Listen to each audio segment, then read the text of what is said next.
नमस्कार बच्चों, आज हम बात करेंगे अब कामुक विकार एवं यौन अक्षमता पर। इस इकाई में हम ये समझने की कोशिश करेंगे कि यौन व्यवहार को समझने में सामान्यकृत और मनोविकृति के बीच सीमाओं को परिभाषित कर सकेंगे। यौन मानदंडों पर संस्कृति और जेंडर के प्रभाव का वर्णन कर सकेंगे। स्त्री और पुरुष के यौन अनुक्रिया चक्र की व्याख्या कर सकेंगे और यौन अक्षमता और अकामुकता की व्याख्या करेंगे। यौन विकारों और अक्षमताओं के उपचार को भी हम समझने की कोशिश करेंगे। मनुष्यों के यौन व्यवहार तथा यौन संबंधों को लेकर उनकी अनेक कल्पनाएं अनेक प्रकार की होती हैं। एक व्यक्ति का यौन व्यवहार और उसकी यौन परिकल्पनाएं दूसरे व्यक्ति से इतनी अलग होती है कि लोगों को अचंभा होता है। ऐसा क्यों है पता नहीं। कभी कभी स्वयं को भी अचंभा होता है। प्रत्येक व्यक्ति का यौन व्यवहार उसका नितांत निजी मामला होता है जो प्यार, प्रसन्नता और आनंद प्रदान करता है। कुछ लोगों के लिए सेक्स बहुत महत्वपूर्ण रखता है, जबकि कुछ इस पर बात करने से भी कतराते हैं, क्योंकि अनेक समाजों व संस्कृतियों में इसे वर्जित समझा जाता है। मनुष्यों के लिए यौन संबंध सदैव उत्सुकता का विषय रहा है। अजंता और एलोरा की गुफाओं में यौन व्यवहार पर प्राचीन काल में ही अनेक मुद्राओं में चित्र मौजूद है। मानव कामुकता पर प्राचीन भारतीय पाठ कामसूत्र लियोनार्डो दा विंची ने संभोग के विभिन्न मुद्राओं के चित्र बनाए और अब आधुनिक काल में इंटरनेट पर पोर्नोग्राफी की अनेक वेबसाइट उपलब्ध हैं जो मनुष्यों की यौन उत्सुकताओं और यौन उत्तेजनाओं को समाप्त करने के लिए उपयोग की जाती है। सबसे पहले हम समझ लेते हैं कि सामान्य यौन व्यवहार क्या है। बाजार में अनेक ऐसी पत्रिकाएं उपलब्ध हैं जो यौन क्रियाओं के विषय में अनर्गल और उत्तेजना उत्पन्न करने वाली जानकारियां हैं। अपने सर्वेक्षण के आधार पर ये पत्रिकाएं बताती हैं कि पुरुष एक दिन में 15 बार या उससे ज्यादा भी चरम रति बिंदु प्राप्त कर सकते हैं। ये निष्कर्ष सत्य के तनिक भी निकट नहीं। इसी प्रकार उनका ये कथन कि बलात्कार की कल्पना करके भी स्त्रियां यौनानंद का चरम सुख प्राप्त कर सकती हैं। स्त्रियां कल्पना में यौन क्रिया के आनंद की कुछ अनुभूति अवश्य प्राप्त करती हैं, मगर कोई स्त्री बलात्कार की कल्पना नहीं कर सकती। इस तरह के सर्वेक्षणों में दो कमियां हैं। पहली ये कि ये उलूल जुलूल निष्कर्षों की बात करके ये पत्रिकाएं न केवल यौन जानकारी से ध्यान भटकाने का काम कर रही हैं, अपितु यौन जानकारी संबंधी सच की धज्जियां उड़ा रही हैं। दूसरे, इनके निष्कर्ष वैज्ञानिक पद्धति अथवा अनुसंधान पर आधारित नहीं होते, अतः वे विश्वसनीयता नहीं माने जा सकते। इन पत्रिकाओं के मालिक मिथ्या उत्तेजनात्मक भ्रम फैलाकर बिक्री बढ़ाकर भारी मुनाफा कमा रहे हैं और समाज को गुमराह कर रहे हैं। कुछ याद रखने वाली चीजें, सेक्स पुरुष या महिला होने का गुण है। संभोग जो है उसको यौन में स्तंभ के समय लिंग का प्रवेश, इसके बारे में। लैंगिकता जो है लिंग, जेंडर पहचान, भूमिका, लैंगिक रुझान, आनंद, अंतरंगता और प्रजनन सम्मिलित है। यौन स्वास्थ्य में यौन के दैहिक, संवेगात्मक, बौद्धिक और सामाजिक पहलुओं का एकीकरण जो कि व्यक्तित्व, संचार और प्रेम की सकारात्मक रूप से समृद्ध और उन्नत करते हैं, उसके बारे में बात की जाती है। यौन अधिकार जो है जबरदस्ती, भेदभाव और हिंसा से मुक्त अधिकार की बात है। लैंगिक मानक जो है ये एक व्यक्तिगत या सामाजिक आदर्श हो सकते हैं। कामुकता के संदर्भ में आदर्श संस्कृति है और इसे आयु, सहमति, जाति के आधार पर परिभाषित किया जाता है। सामान्य और वांछित मानव यौन व्यवहार जो है समय व स्थान के अनुसार बदलता रहता है। उदाहरण के लिए एक दावा किया है कि युवावस्था आने से पहले लड़के यदि हस्त मैथुन करते हैं तो उनके लिंग यौनियों पर इसका कुप्रभाव पड़ता है और इसमें कोई दोष भी हो सकता है तथा उनकी यौन ऊर्जा समय से पहले ही नष्ट हो सकती है। विक्टोरिया काल में लोगों के विचार थे कि अधिक यौन क्रिया अथवा यौन क्रिया की लत लग जाना खतरनाक है, अतः इसे रोका जाना चाहिए। इसे रोकने के निरंतर उपाय किए जाने चाहिए। आज का समाज इस बात की समझ रखता है कि यौन संबंध जीवन का भाग है, इसलिए वो इसके प्रति विकार है और यौन क्रिया की विविधता अथवा यौनानंद लेने की विविध विधियों से उसे कोई ऐतराज नहीं है। केवल तभी समाज उनके यौन क्रियाओं को असामान्य करार देता है जब उनके कारणों से समाज के अन्य लोगों पर दुष्प्रभाव पड़ता है। यदि और यौन संतुष्टि जटिल हो जाती है या समाज उसे स्वीकार नहीं कर पाता, तभी वो विकृति मानी जाती है।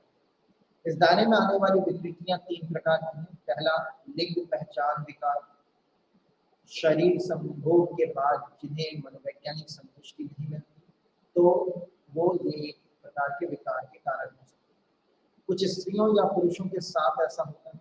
इस विकार की प्रकृति यौन विकार ना होकर व्यक्ति के व्यक्तित्व का एक विकार होता है, जिसे लिंग पहचान दोष कहा जाता है। ये स्त्री या पुरुष किसी में भी हो सकता है। ये परंपरागत यौन रूप के 2 विपरीत नीतियों के समान यौन व्यवहार से बिल्कुल अलग है।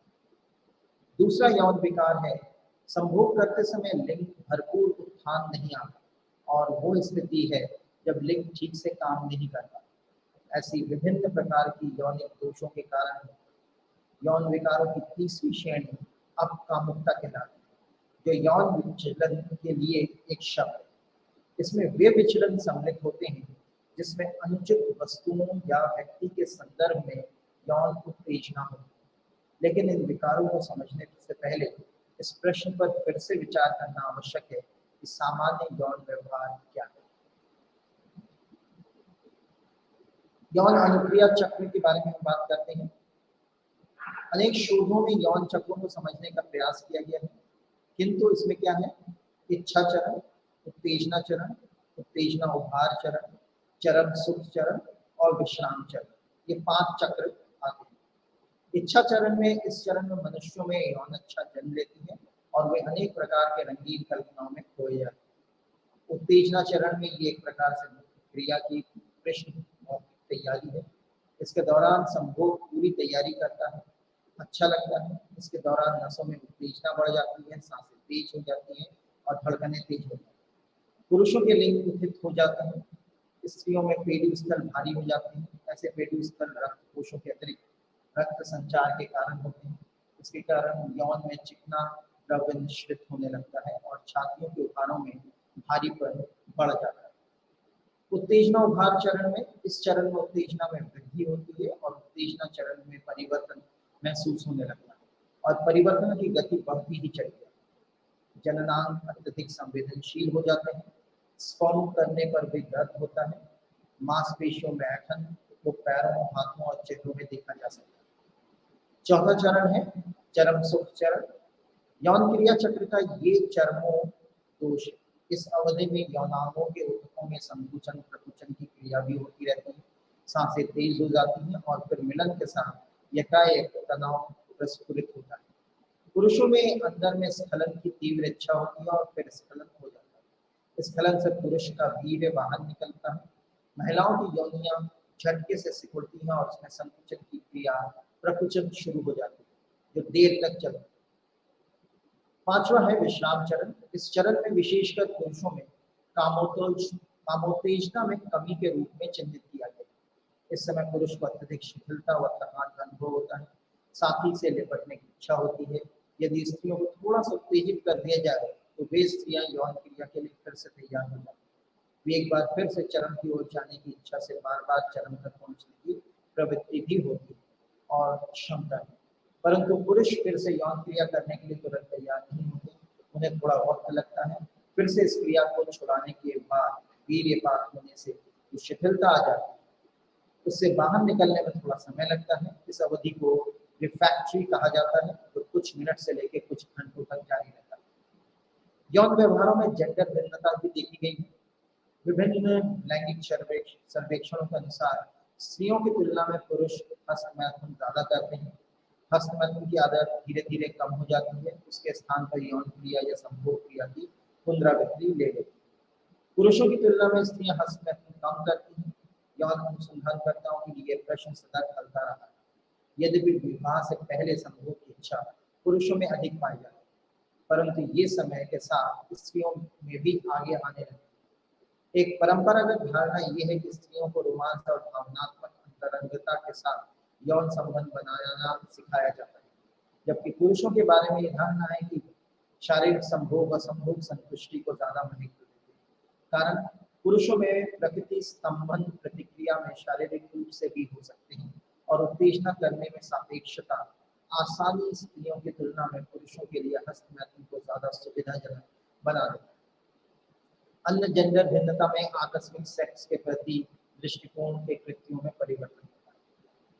यौन प्रथाओं पर सामाजिक सांस्कृतिक प्रभाव भी पड़ते हुए देखा गया है। सेक्स और यौन प्रथाओं की अभिव्यक्ति और स्वीकृति समय और संस्कृतियों में बहुत अधिक है। उदाहरण के लिए लगभग सभी संस्कृतियों में निकट संबंधियों के साथ सेक्स वर्जित है। स्वीकार्य यौन व्यवहार के विषय में विचार समय के साथ बदल गए हैं। लिंगता और कामुकता का संबंध आपस में हमेशा से रहा, लेकिन समय और संस्कृति के साथ कम कपड़े का विचार बदल गया। इस संदर्भ में एक प्रकार के व्यवहार को सामान्य और अन्य को असामान्य के रूप में वर्गीकृत करना बहुत कठिन है।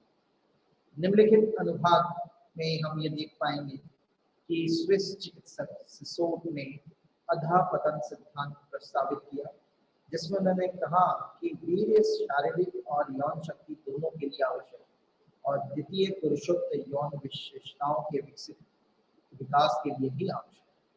नपुंसक और आवारा पशुओं पर उनकी टिप्पणी को देखते हुए उन्होंने कहा कि हस्तमैथुन और वेश्यागमन दो अधिक हानिकारक प्रथाएं हैं जिनसे महत्वपूर्ण तरल वीर्य का व्यय होता है।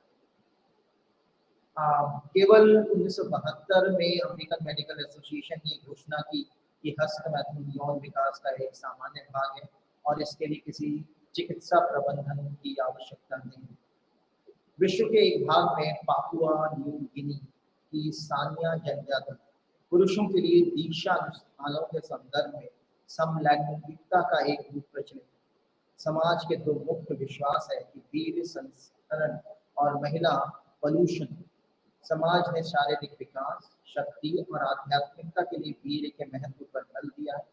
ये भी मानते हैं कि एक महिला को गर्भवती करने के लिए गर्भाधान होता है और इस प्रक्रिया में बहुत अधिक वीर्य का उपयोग होता है, जिसे शरीर आसानी से पूरा नहीं कर सकता। इस प्रकार शरीर को वीर्य के संरक्षण करना होता है।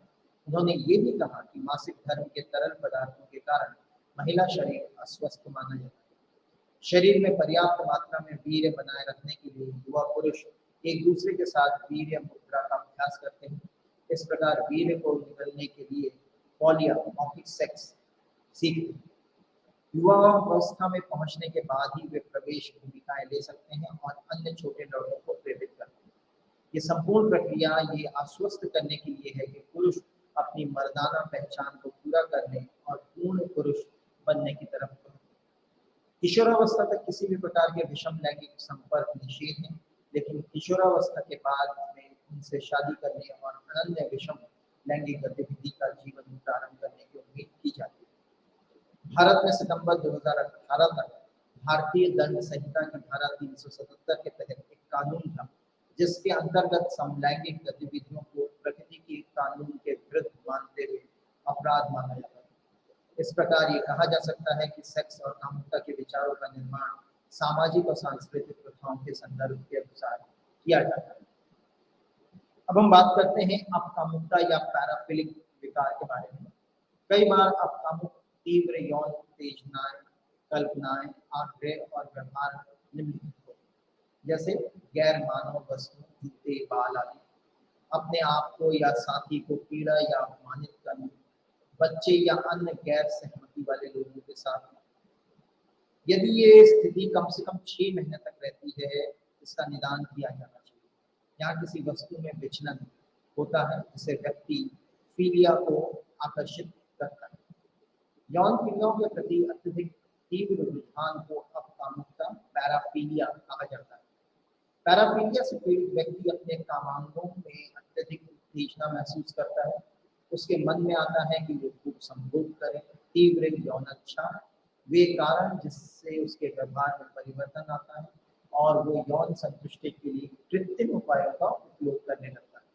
वो जूतों, बालों आदि के साथ घर्षण तथा उत्तेजना शांत करने का प्रयास करता है। जब ऐसा करने से उसकी उत्तेजना और बढ़ जाती है, तब उसे उस समय यौन साथी की कमी बहुत खलती है। उसके मन में आता है कोई उसकी यौनाग्नि को संतुष्ट करे। पैराफीलिया का निदान हमेशा कुछ कारणों में चुनौतीपूर्ण बना रहा है। कुछ विरोधाभासों के साथ व्यक्ति अपने आप में संकट का अनुभव करता है। उदाहरण के लिए पैराफीलिया ग्रस्त कोई व्यक्ति किसी बच्चे का अपहरण करता है और सताता है और फिर भी अपने आप को इसके लिए जिम्मेदार मानते हुए दोषी मानता है। फिर भी इसे एक प्रकार की मानसिक रोग भी माना जाता है क्योंकि इसके कारण दूसरे प्रभावित होते हैं, खासकर के बच्चे। दूसरा महत्वपूर्ण पहलू ये है कि पैराफीलिया के अनेक प्रकार होते हैं जिनका मानसिक स्वास्थ्य और प्रसन्नता से संबंध होता है और उनमें विषाद के चिन्ह होते हैं। वे बालिग को सहमत करने में असफल हो जाते हैं। कोई व्यक्ति इतना चालू हो सकता है कि यौन क्रिया के लिए तैयार हो जाए, उसे ऐसा करने की में कोई ऐतराज नहीं, परंतु किसी को ऐसा करने में शर्म लगती है, ऐसा करने में वो अपराध बोध का भी अनुभव करता है। इस प्रकार पैराफीलिया मनोविकार से ग्रस्त व्यक्ति की यौन रुचियां सामान्यता के दायरे में नहीं आती क्योंकि उनके द्वारा दूसरे को हानि नहीं पहुंचती, केवल तभी जब उनके किसी कार्य से दूसरे को हानि पहुंचती और उन्हें एहसास होता है। इन व्यक्तियों को पैराफीलिया मनोरोग से ग्रस्त माना जाता है। वस्तु रति पीडोफीलिया विकार, यदि किसी व्यक्ति में यौन भावना, घनघोर यौन कल्पनाओं से भरपूर यौन उत्तेजनाओं से ओतप्रोत होता है और यौन तृप्ति के लिए किसी व्यक्ति की कामांग की तरह उपयोग करता है, जैसे अर्ध वस्त्र या चरम यौन तक को प्राप्त करने के लिए उसकी बेल्ट या अंडर से पिटाई करना, वो एक संकीर्ण अंधविश्वासी माना जाता है। इसके अलावा कुछ व्यक्ति अपने यौन साथी के ऐसे अंगों की उत्तेजना के लिए निशाना बनाते हैं जिनका यौन तृप्ति से कोई लेना देना नहीं, जैसे नाखून, पैर, हाथ, बाल आदि, तो बुनियादी माने जाते हैं। DSM-5 के अनुसार अंधविश्वासी की यही पहचान है कि वो उन अंगों को चोट पहुंचाकर या पीड़ा देकर काम सुख अनुभव करता है जिनका काम तृप्ति से कोई संबंध नहीं। इनमें शरीर के वे अंग जो काम उत्तेजना उत्पन्न नहीं करते, ऐसे लोगों को उत्पीड़न परस्त कामोन्मादी कहा जाता है। DSM-5 में पार्टिसिलिज्म को भी अंधविश्वासी भ्रामिक यौन विकार में शामिल किया गया। अंधविश्वासी विकार पुरुषों और महिलाओं के अधिकतर मामले बहुत कम हैं, लगभग नगण्य होते हैं। उसमें से कुछ अपनी सनक को दूसरे से छिपाने में अधिक महारत हासिल होती है। वे चुप चुप कर घूमते हैं, सूंघते हैं और सूट चूसते हैं, सहलाते हैं अथवा अपने शिकार को सिर्फ भूलते रहते हैं और हंसना करते रहते हैं।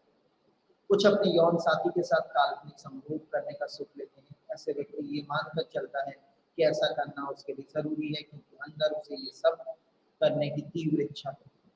ये विकार प्रायः किशोरावस्था में होने पर ही पनपता है, पर कुछ लोगों में ये अवस्था से पहले भी देखी जा सकती है। बचपन से ही उनमें ये लक्षण उभरने लगते हैं। उत्तेजना प्राप्त करने के उद्देश्य से कुछ पुरुष चोरी व झपटमारी भी करते हैं अथवा हमला भी कर देते हैं।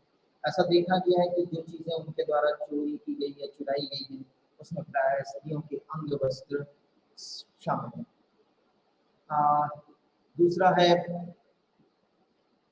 नग्न दर्शन रति विकार। DSM-5 के अनुसार इस मनोविकार ग्रस्त रोगी के मन में अप्रतिरोधी व अत्यधिक तीव्र इच्छा उत्पन्न होती है कि वो यौन उत्तेजना प्राप्त करने के लिए तथा यौन संतुष्टि प्राप्त करने के लिए दूसरों को, खासकर महिलाओं को और यौन विहारक जोड़ों को नग्न देखें। ऐसे व्यक्ति अक्सर ताक-झांक करते समय हस्तमैथुन करते हैं तथा ऐसे करते करते ही ऐसे दृश्यों को देखते हुए अथवा बाद में उनकी याद करके ही यौन संतुष्टि, चरम यौन सुख प्राप्त करते हैं। इन्हें पीपिंग टॉम कहा जाता है। ये ज्यादातर पुरुष होते हैं। कुछ यौन विकार ग्रस्त लोगों के लिए कामोत्तेजना देने वाले दृश्यों का अवलोकन करना ही वास्तविक यौन क्रिया है, ऐसा समझकर ही वो इस क्रियाओं में लिप्त होते हैं। कुछ लोगों के लिए मात्र एक उत्सुकता होती है और ये जरूरी नहीं कि वे उसमें कामोत्तेजना प्राप्त कर पाए। आकर्षक स्त्रियों को ताकना, कामोत्तेजना उत्पन्न करना, ये बात अपनी जगह सही है। द्विलिंगीय मैथुन करने वालों के लिए ये विशेष रूप से कामोत्तेजक है।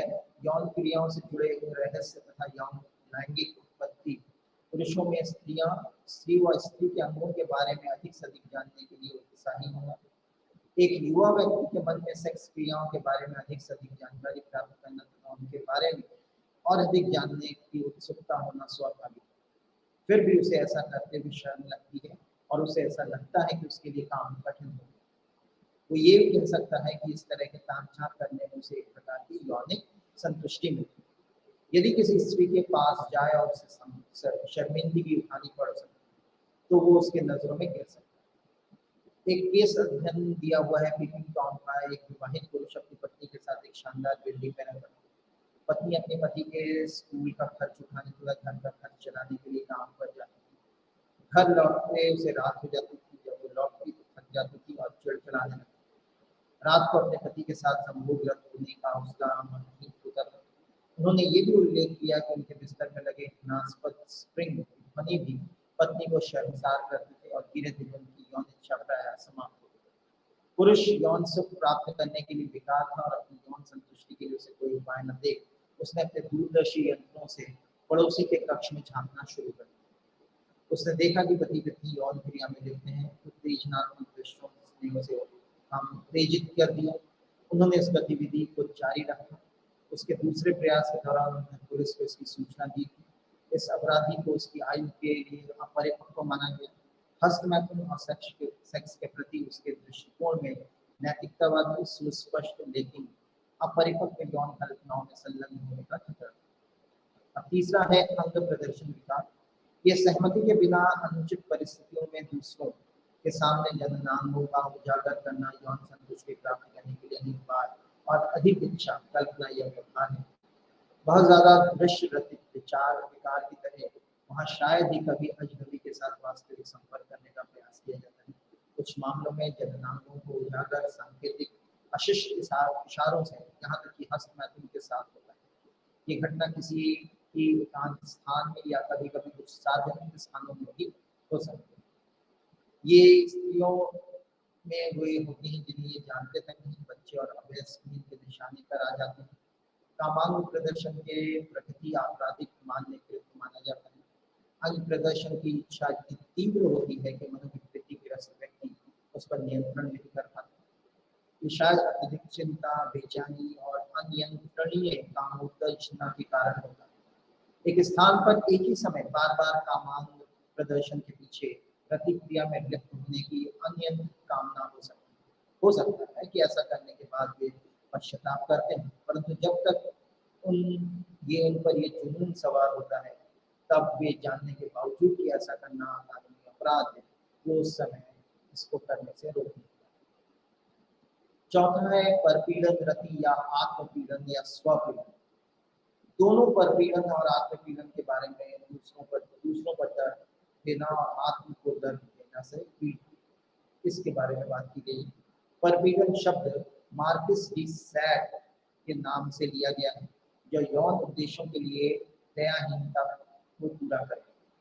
DSM-5 के अनुसार एक व्यक्ति को परपीड़न का निदान किया जा सकता है यदि वो तीव्र यौन उत्तेजित आग्रह और व्यवहार व्यक्त करता है जिसमें किसी अन्य व्यक्ति का शारीरिक और या मनोवैज्ञानिक दर्द भोगना शामिल है।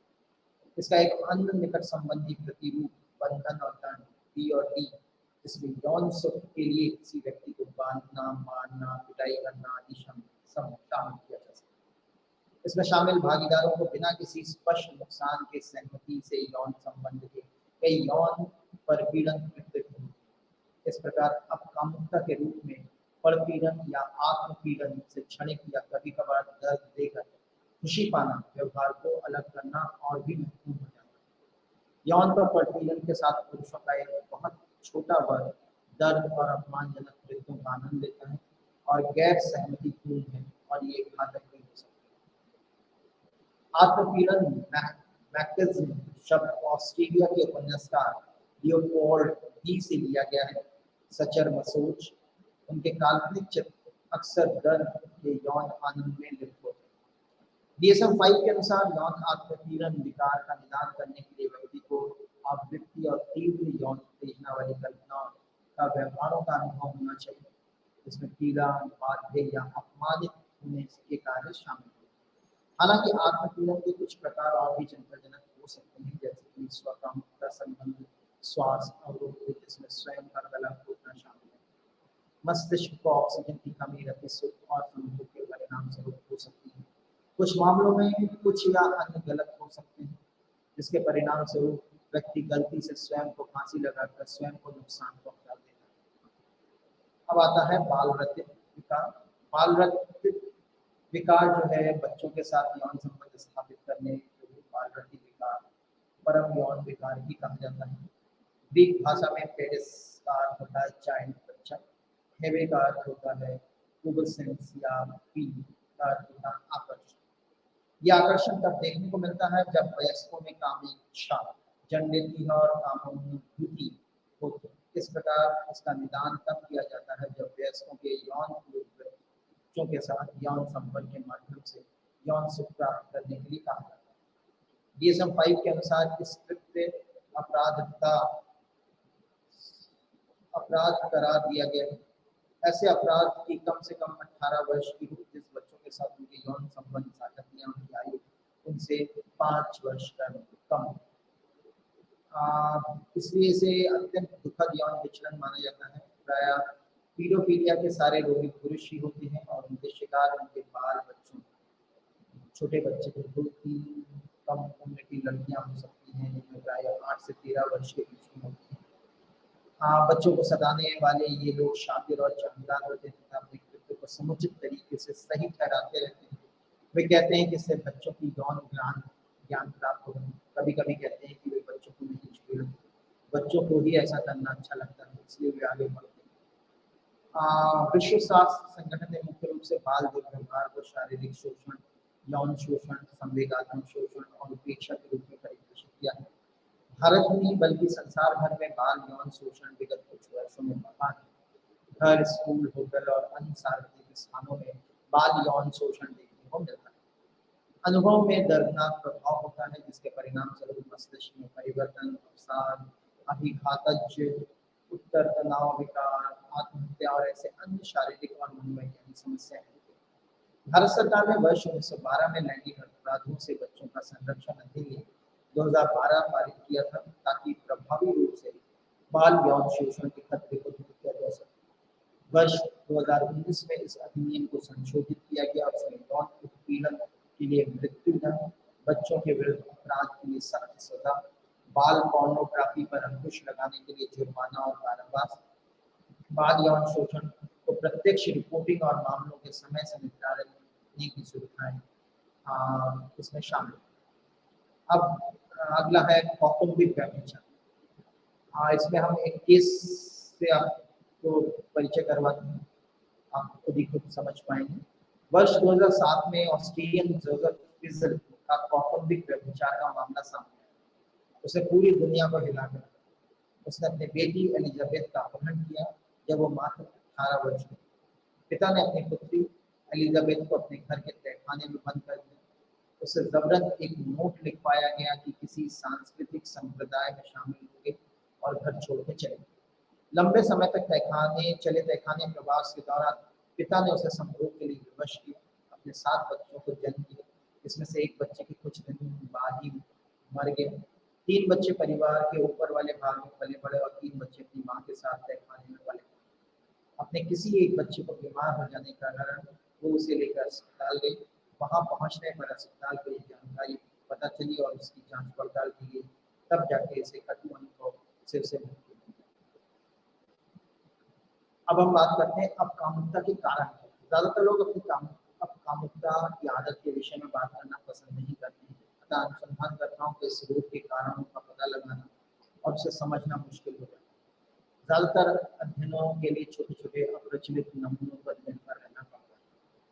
पहला जो मुख्य कारण निकला है तंत्रिका जैविकीय कारण, क्योंकि अपकामुकता के रोगी ज्यादातर पुरुष होते हैं, इसलिए अनुमान लगाया जाता है कि पुरुषों को कामोन्नति कराने वाले हार्मोन एंड्रोजन पैराफिलिया ग्रस्त लोगों की यौन इच्छा अपेक्षाकृत तीव्र, परंतु पैराफिलिया के रोगियों में एंड्रोजन दूसरों से कम पाया जाता है, इसलिए अपने अछूते परिणाम प्राप्त होते हैं। नरोग विशेषज्ञ भी अपकामुकता के विकारों में नियंत्रण के मामले में रुचि ले रहे हैं और वो कमजोर जैविक आधारित व्यवहार अवरोध प्रणाली और मस्तिष्क में संकेत हो सकते हैं जो सेरोटोनिन कार्य के दमन के लिए उत्तरदायी हो सकते हैं। मनोवैज्ञानिक कारणों में जो कई जोखिम उठाने वाले कारकों की भूमिका अनुभव, यौन शोषण, अनुभूति, विकृति और पिछले संबंधों को निभाने के लिए देखा गया। अनेक पीडोफॉल्स फाइल्स बताते हैं कि वे बचपन में यौन शोषण के शिकार हुए। ये एक सिद्धांत की पुष्टि करता है कि आज जो व्यक्ति शिकार है कल शिकारी बनेगा, परंतु अनेक मामलों में ऐसा नहीं। कुछ व्यवहारवादी तर्क देते हैं कि वर्गबद्धता पर अपकामुकता के कारण बन सकती है, संभोग से कोई अपर्याप्त या विकृत प्रेरक कामोत्तेजना प्रक्रिया से जुड़ गया, इसीलिए कुछ लोगों में ये विकार आ जाता है। उदाहरण के लिए यदि कोई युवक खास शैली में वस्त्र धारण किए किसी महिला के चित्र को देखकर कामोत्तेजना की अनुभूति करता है और उसके कारण हंस महसूस करने लगता है, तो उसके लिए कुछ समय बाद उसकी स्मृति में भी कामोत्तेजना होने लगेगी और वो वास्तव में उत्तेजित हो जाएगा। ऐसे ही कल्पनाओं से बाल रचित अंग प्रदर्शन, उत्पीड़न रति आदि मनोविकारों को जान लिया।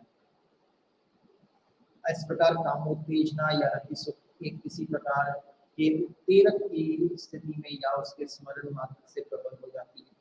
दूसरा प्रश्न ये उठता है कि ऐसे लोगों में पारस्परिक यौन संबंधों के प्रति भी रुझान होता है अथवा ये केवल बाल रति को ही विकल्प के रूप में चुन सकते हैं। साक्ष्य प्रमाणित करते हैं कि उनकी रुचियां यौन संबंधों में भी और बाल रति में भी देखने को मिलती है। एक यौन कामुकता और बलात्कार में जो संज्ञानात्मक विकृतियों के उदाहरण है वो इस प्रकार हो सकते हैं। दुराचार का दोष पहले वर्ग, इसमें बाल विकार जो है उसने इसे गले लगाने से शुरू किया। अंग प्रदर्शन विकार, जिस तरह से उसने कपड़े पहने थे वो वास्तव में उसके ये कह रही थी। बलात्कार वो नहीं कह रही थी लेकिन उसके शरीर अन्यथा कह रहा। इस तरह से ये किया। अब कामुकता के उपचार में सहानुभूति पूर्वक उसे इस बात के लिए तैयार करना भी जरूरी है और उससे इस अवस्था में भी अपराध उसे उपचार की जरूरत है। उसे समझाएं कि किस प्रकार उपचार उसके हित में है, उसके सकारात्मक परिणाम होंगे। उसे ये समझना कि यदि उसने सहयोग नहीं किया और उपचार नहीं करवाया तो कानूनी रूप से भी और स्वास्थ्य की दृष्टि से भी ठीक नहीं होगा। उसे ये बतलाना कि साइको फिजियोलॉजिकल आकलन द्वारा उसके किस प्रकार यौन क्रिया की लत से मुक्ति दिलाई जाएगी और सामान्य यौन व्यवहार की ओर उसका रुझान बढ़ जाएगा। पैराफिलिक विकार के लिए DSM के मानदंड जो है वो इस प्रकार है। 6 महीने तक लगातार यदि कोई रोगी इस प्रकार तीव्र काम उत्तेजना प्राप्त करता रहता है तो वस्तुओं के दर्शन या गैर स्थिति अंगों के दर्शन मात्र से उसे इस विकास से ग्रस्त माना जाता है। कल्पनाओं, यौन आग्रह या व्यवहार सामाजिक, व्यावसायिक या कामकाज के अन्य महत्वपूर्ण क्षेत्रों में चिकित्सकीय महत्वपूर्ण संकट या हानि के कारण बनते हैं। ये स्त्रियों के कपड़ों के स्पर्श करके तथा अन्य काम उत्तेजना और अगली वाली आने वाली वस्तुओं के माध्यम से काम उत्तेजना प्राप्त करते हैं। बाजार में ऐसी पीड़ा और उपलब्ध है जो जननांगों में खलबली मचा देती है और उन्हें उत्तेजना से भर देती है। नग्न रति दर्शन विकार कम से कम 6 महीने तक, इन सब में 6 महीने को ही महत्वपूर्ण माना गया है। व्यक्ति के यौन आग्रहों पर एक गैर जिम्मेदार व्यक्ति के साथ कार्य किया है और यौन आग्रह या कल्पनाएं सामाजिक, व्यावसायिक या कार्य के अन्य महत्वपूर्ण क्षेत्रों में चिकित्सकीय रूप से महत्वपूर्ण संकट या हानि का कारण है।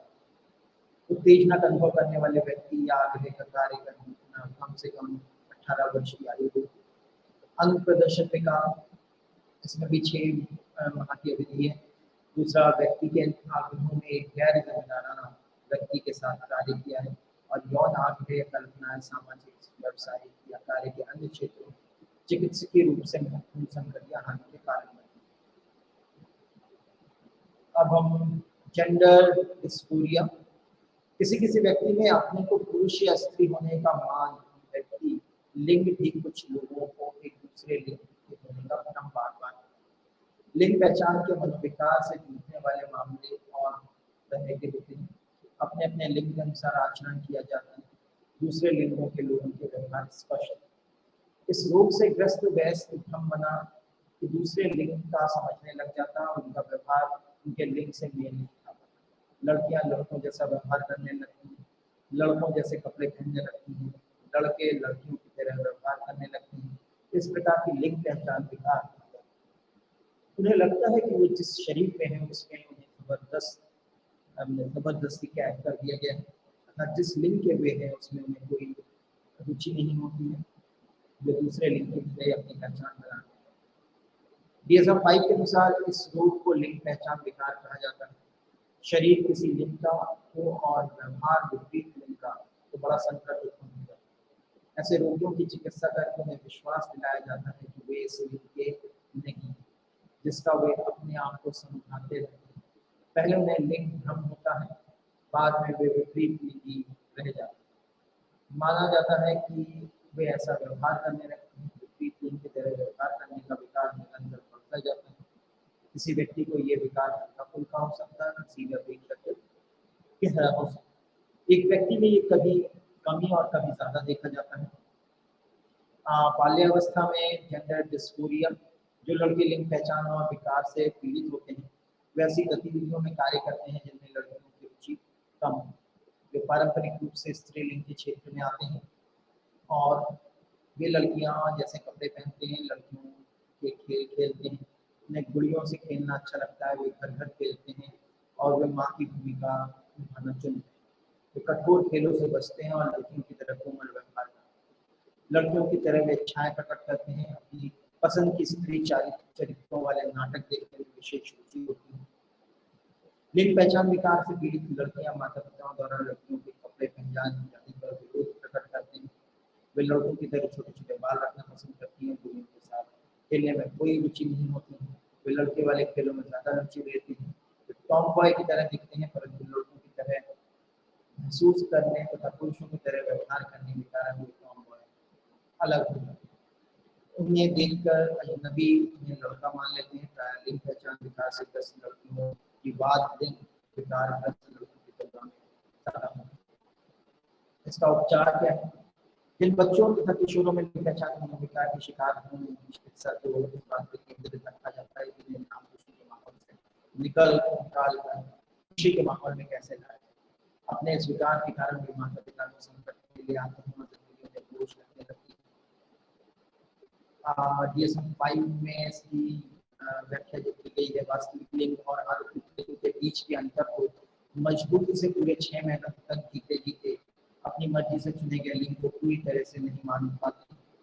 लिंग विकार पहचान विकार के 5 लक्षण होते हैं, कम से कम होने चाहिए। दूसरे लिंग का हो जाने और दिखने को मजबूत प्रवृत्ति इस बात को जोर देकर साबित किया जाता है कि असली लिंग पहचान यही है। लड़कों में विपरीत लिंग के कपड़े पहनने की प्राथमिकता देखी जाती है। हम उत्तेजना पैदा करने वाली स्त्री वस्त्र धारण करते हैं। लड़कियों में लड़कों द्वारा खासकर पहनने वाले वस्त्रों को धारण करने में सुगमता देखते हैं। दूसरे लिंग को दिखाने के लिए मजबूत प्राथमिकता होती है। दूसरे लिंग विपरीत लिंग में रुचि के खेलों और खिलौने में क्षमतापूर्वक रुचि लेने लगते हैं। विपरीत लिंग के व्यक्ति को फीमेल का साथी चुनने की प्राथमिकता होती है। अपने वास्तविक शरीर के प्रति भारी नापसंदगी होती है। अब ट्रांससेक्सुअलिटी, लिंग परिवर्तन की प्रवृत्ति। जब लिंग परिवर्तन की प्रवृत्ति इतनी तीव्र हो जाती है कि ऑपरेशन द्वारा अपना लिंग बदल देते हैं, जिस लिंग के साथ वो पैदा हुए वो छोड़ देते हैं और स्वेच्छा से दूसरा लिंग धारण करते हैं। हमेशा के लिए लिंग बदलने की प्रवृत्ति की दृष्टि जेंडरिज्म कहा जाता है। ऐसे लोग प्राय चिकित्सा की मदद से ऑपरेशन के द्वारा लिंग बदल लेते हैं। ये लिंग बदल डालने का संकल्प पैदा करने वाली प्रवृत्ति बहुत कम लोगों में पाई जाती है। यूरोपियन शोधों से पाया गया है कि 30,000 पुरुषों में से एक में ये प्रवृत्ति मजबूत पाई गई है। ऑपरेशन द्वारा लिंग परिवर्तन कराया और 1,00,000 स्त्री पुरुष एक सिर्फ इस लिंग परिवर्तन को नहीं करा। हाल ही में कुछ शोधों ने यह व्यक्त किया है कि पश्चिमी देशों में प्रति 12,000 में से एक में ये प्रवृत्ति की प्रबल हो गई है कि उन्होंने लिंग परिवर्तन करवाया। उपचार प्राय मनोचिकित्सा भी कभी कभी किशोरों और वयस्कों के लिए पहचान विकार दिलाने में सफल होती है। अब बात करते हैं यौन अक्षमता। यौन अक्षमता के संबंध में कामेच्छा या कामोन्नति या यौन वृत्ति से इसे 3 श्रेणियों में बांटा जा सकता है। DSM-5 के अनुसार पहला है कामेच्छा या कामोत्तेजना विकार व चरमानंद विकार तथा तथा यौन क्रिया उत्पीड़न विकार। DSM-5 में ये आता है पुरुषों में विलंबित स्खलन विकार, स्तंभ विकार, प्रारंभिक स्खलन विकार, पुरुष हाइपोएक्टिव यौन इच्छा विकार, महिलाओं में चरम सुख विकार, संभोग इच्छा की कमी, यौनि के आसपास के क्षेत्र में दर्द। नपुंसकता पर हम बात करते हैं, लिंग उत्थान विकार लिंग से जुड़ा विकार है। लिंग में कामोत्तेजना नहीं आती, काम इच्छा की इससे कुछ भी लेना देना नहीं है। ऐसे रोगियों में काम इच्छा पूर्ण होती है, संभोग करने की इच्छा भी होती है, परंतु समस्या ये है कि जब लिंग तो संभोग का साधन है उसमें कामोत्तेजना के कारण उत्थान ही नहीं आता, तो संभोग कैसे करें। कोई भी पुरुष जिसके लिंग के संभोग करने के लिए जरूरी उत्थान नहीं आ पाता, उसे लिंग उत्थान विकार से पीड़ित माना जाता है। इस प्रकार उनका अनमनापन से उपजता है, नकारात्मक विकार, विचार बढ़ते हैं, एंजाइटी होती है। बूढ़े लोगों में लिंग उत्थान विकार का सबसे सामान्य कारण नसों में पैदा होने वाला कई रोग है, इसके कारण रक्त संचार का स्तर गिर जाता है और लिंग को उत्थान करने के लिए वांछित रक्त नहीं मिलता। इस कारण एक बार लिंग उत्थान भी हो जाए तो उसे बनाए रखवाने के लिए लिंग लगातार ऐसा नहीं करता। उपचार में लिंग और उत्थान प्राप्त करने के लिए अनेक औषधियां और विधियां अपनाई जाती हैं। जहां व्यवहार में परिवर्तन लाने के लिए किए गए उपाय सफल नहीं हो पाते तो तर्क भी काम नहीं करता, तो दवाइयां और विधियां अपनाई जाती हैं। इसमें शामिल दवाइयों के नाम है वाइग्रा, लेविट्रा, फाइलेसिस। उत्थान कोशिकाओं से उत्थान बढ़ाने के लिए जो दवाइयों के इंजेक्शन के द्वारा नसों को लगाए जाते हैं या वैक्यूम पंप का उपयोग किया जाता है। शीघ्र पतन विकार DSM-4 के समय से पहले स्खलन और DSM-5 में शीघ्र पतन विकार कहा गया है। अध्ययनों में पता चलता है कि संभोग जारी रखने और वीर्यपात होने में सामान्य पुरुषों को 15 सेकंड का समय मिलता है। स्खलन प्रक्रिया स्वतः स्पंदित होती है, कुछ क्रिया तक ही मनुष्य इस पर वश रख पाता है। लिंग प्रवेश के बाद 10 सेकंड के अंदर वीर्यपात हो जाता है और उसे स्खलन पतन की संज्ञा दी। शीघ्र पतन के कारण यौन साथी को और स्वयं को भी भरपूर यौन संतुष्टि की प्राप्ति नहीं होती है और इसके साथी में चिंता होने लगती है।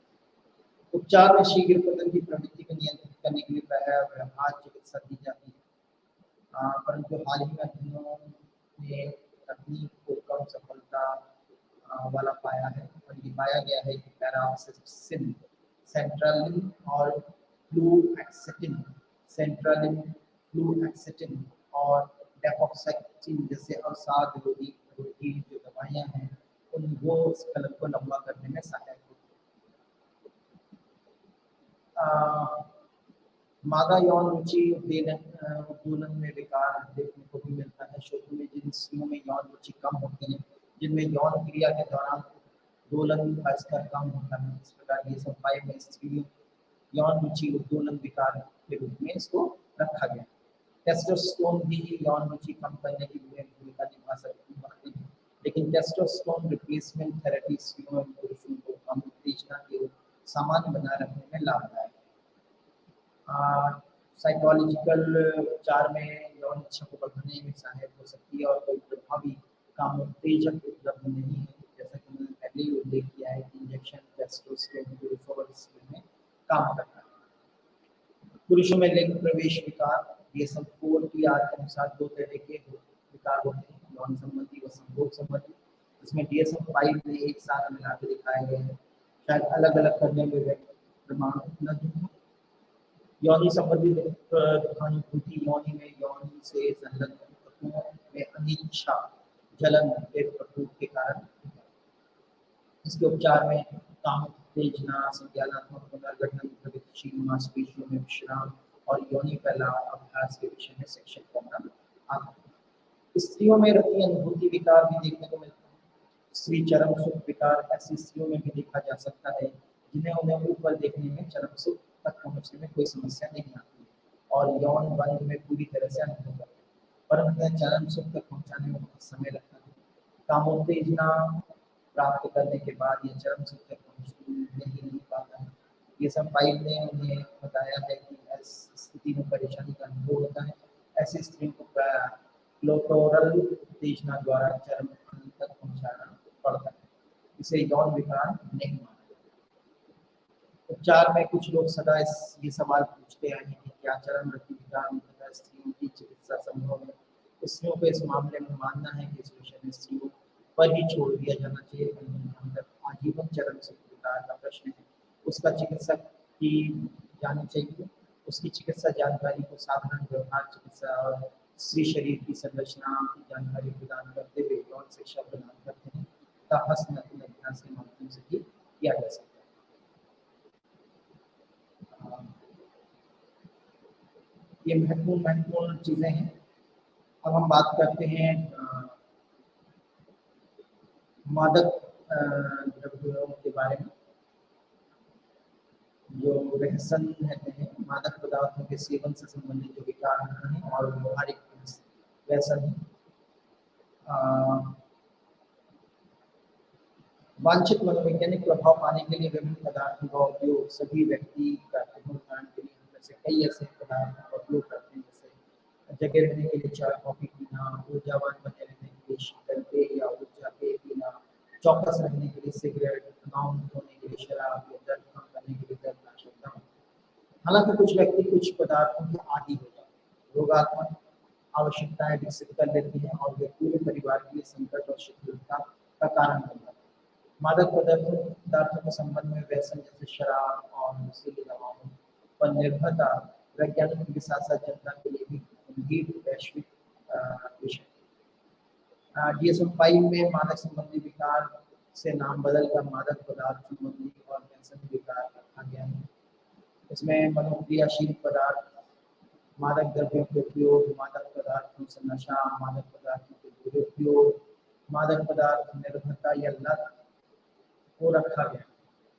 इसमें संयम, प्रायोगिक उपयोग, सामाजिक उपयोग, अधिक सेवन, दुरुपयोग, इन सबको रखा जाता है। मादक पदार्थों के सेवन, दुरुपयोग और निर्भरता में कुछ स्पष्टीकरण दे देते हैं।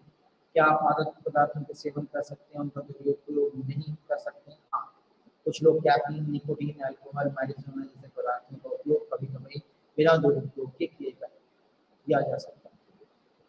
यदि मादक पदार्थों के सेवन पर निर्भरता अलग अलग है तो देश में मादक पदार्थों के सेवन क्यों प्रतिबंधित है? किसी व्यक्ति के बारे में समय से पहले भविष्यवाणी करना कठिन है। कौन नियंत्रण खो देता है और कौन नशे का आदी हो जाता है, कौन नहीं होता है। इसलिए कई देशों में और संस्कृतियों में नशीली दवाओं के संयमपूर्ण उपयोग पर जोर दिया गया। मादक पदार्थों के सेवन से विकार। DSM-5 में एक बड़ा परिवर्तन पदार्थ संबंधी विकारों को 2 श्रेणियों में हटा देता है। पदार्थ का दुरुपयोग, निर्भरता और एकल पदार्थ उपयोग विकार में उनका संयोजन किया गया है। इसमें अवसादक होता है विश्राम, शामा, एंजियोलॉटिक्स औषधि, निद्राजनक औषधियाँ, उत्तेजक जो होती हैं सतर्कता और बढ़ी हुई गतिविधि, कोकीन, निकोटीन इत्यादि। मादक द्रव्य, निद्राकर औषधि, दर्द में कमी और उत्साह, अफीम, यौगिक, हेरोइन और मॉर्फिन। विश्राम मती भ्रम का संकेत देता है, मैरिजुआना, LSD का उपयोग है। अन्य औषधीय दवा के उपयोग में स्टेरॉइड है, OTC है, एंटाबॉलिक स्टेरॉइड है। जुआ विकार गंभीर नकारात्मक परिणामों जैसे नौकरी, तलाक आदि का नुकसान, जुआ खेलने की आदत लग जाती है।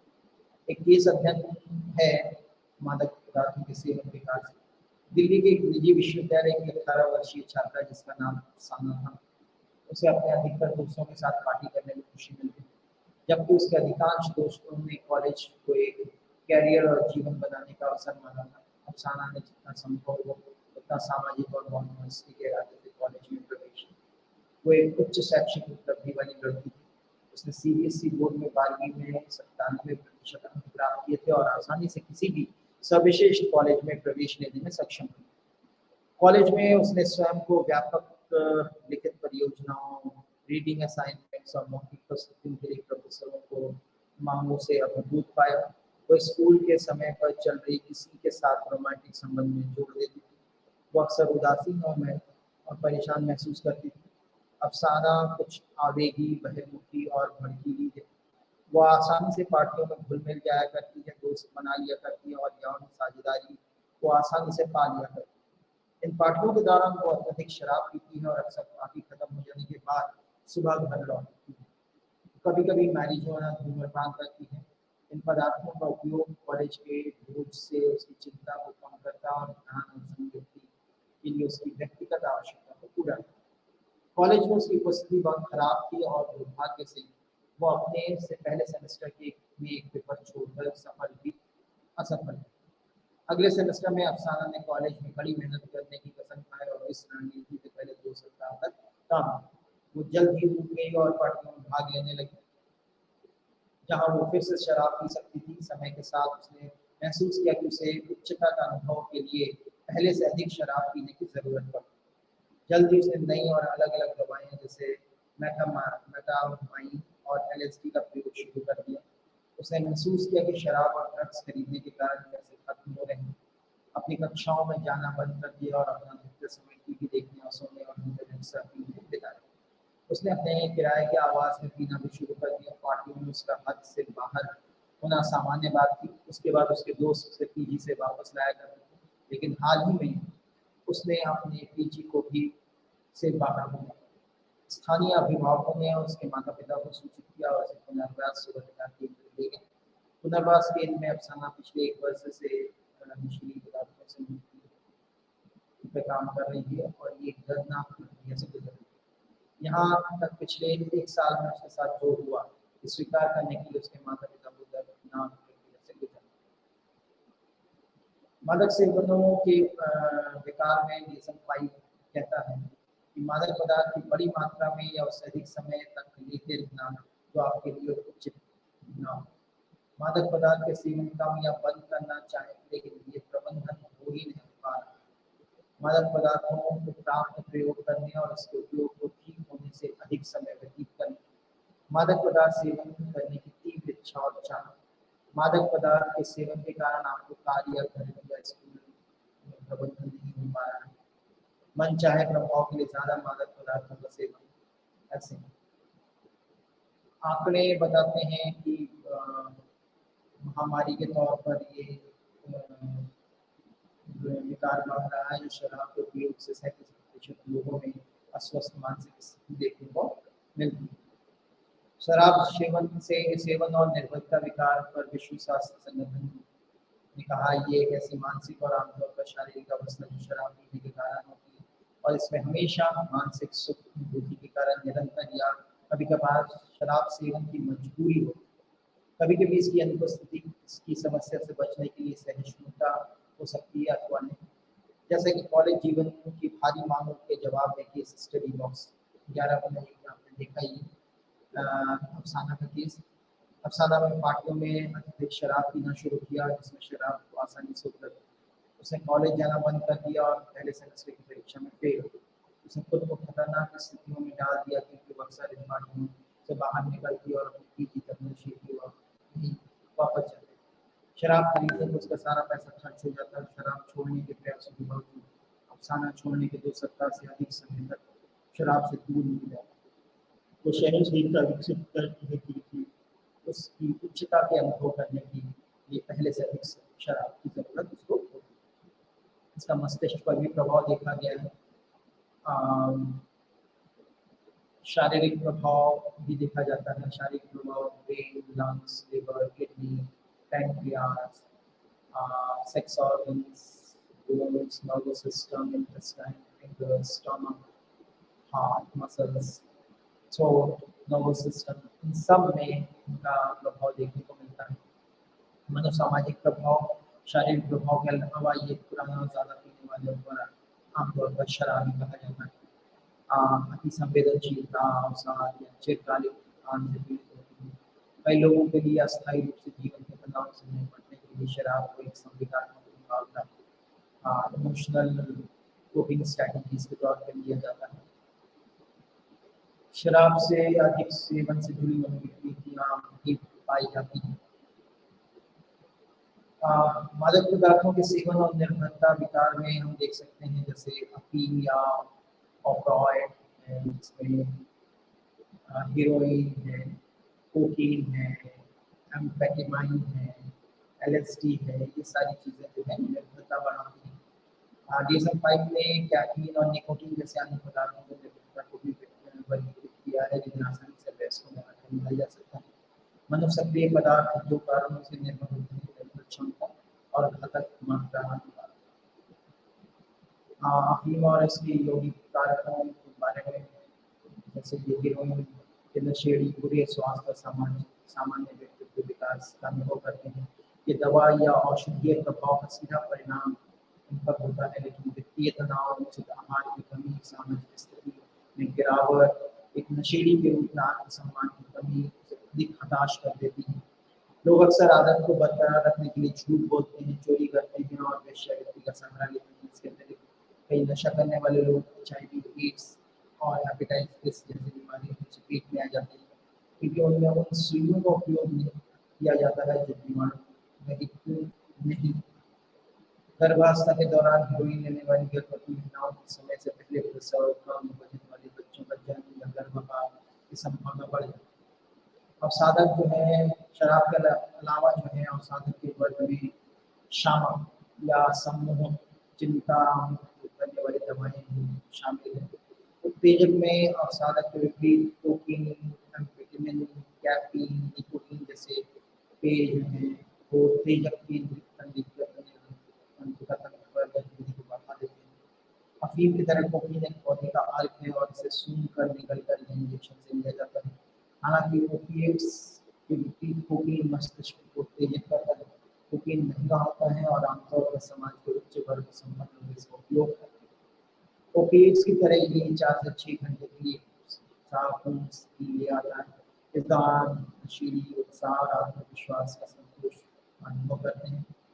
प्रारंभ में ये माना जाता था कि कोकीन की खपत उपयोग के साथ नहीं बढ़ती, हालांकि ये दृष्टिकोण बदल गया है। अब कोकीन को आदतन लिया जाने लगा और विड्रॉल के लक्षणों के साथ साथ तीव्र मनोविदग्धता जैसे लक्षणों के अतिरिक्त अवसाद भी देखने को मिलता है। कोकीन का उपयोग बेरोजगारी, मनोवैज्ञानिक और मानसिक समस्याओं से जुड़े हुए। निकोटीन और कैफीन को सबसे सामान्य उपयोग किए जाने वाले मनोसक्रिय पदार्थ हैं। कैफीन का उपयोग सबसे सामान्य मनोदैहिक पदार्थों में से एक है। इसके उपयोग से बेहतर मनोदशा और थकान में कमी महसूस होती है। ज़्यादा मात्रा में इसे लेने से उपयोगकर्ता जलन महसूस कर सकता है और उसकी अनिद्रा के कारण भी बन सकता है। इसे हल्का उत्तेजक कहा जाता है क्योंकि एक नशे की सभी दवाइयों में सबसे कम हानिकारक माना जाता है। कॉफी, चाय और कई कोला पेय या कोको पदार्थों में पाए जाते हैं। इसके लक्षणों में मनोदशा, निद्रापन या सरदर्द पाया। निकोटीन जो है तंबाकू एक जहरीला अल्कलॉइड है जो सिगरेट या तंबाकू चबाने से जुड़ा हुआ है। और नार्सिसिस्ट और 2007 में निष्कर्ष निकाला कि चिंता विकारों वाले लोगों के बीच निकोटीन का उपयोग अधिक प्रचलित है। विभिन्न जन औषधियों में जैसे साइकोसैलिडिक्स या विभिन्न जन औषधियाँ हैं, ओपिएट्स हैं, उत्तेजक हैं, अवसाधक हैं, इन सब का उपयोग किया जाता है। मैरिजुनिया एक अन्य विभ्रांति ड्रग्स है जिसे 1960 और 70 के दशक की शुरुआत में अमेरिका में बड़े पैमाने पर उपयोग किया जाता था। वो आपने गाना भी सुना होगा, दम मारो दम है। ये जंगल में मिलने वाली कैनबिस या भांग के सूखे पत्तों के कारण होता है और जिसकी खपतवार ईद भी होती है। हैरिश नामक एक अन्य ड्रग्स है, ये काफ़ी शक्तिशाली ड्रग्स है। इसे पौधे से रेजिन से निकाला जाता है और मैरिजुनिया प्रभाव के तहत अन्यथा इसको बहुत ही बेहद मजेदार लगता है। ये व्यक्ति एक स्वप्न की दशा में चला जाता है और इस स्थिति में उसे महसूस होता है कि उसकी विकृति वगैरह सब बहुत अधिक बढ़ गई। मैरिजुना के लंबे समय तक उपयोग से संज्ञानात्मक हानि भी जुड़ा हुआ पाया गया है।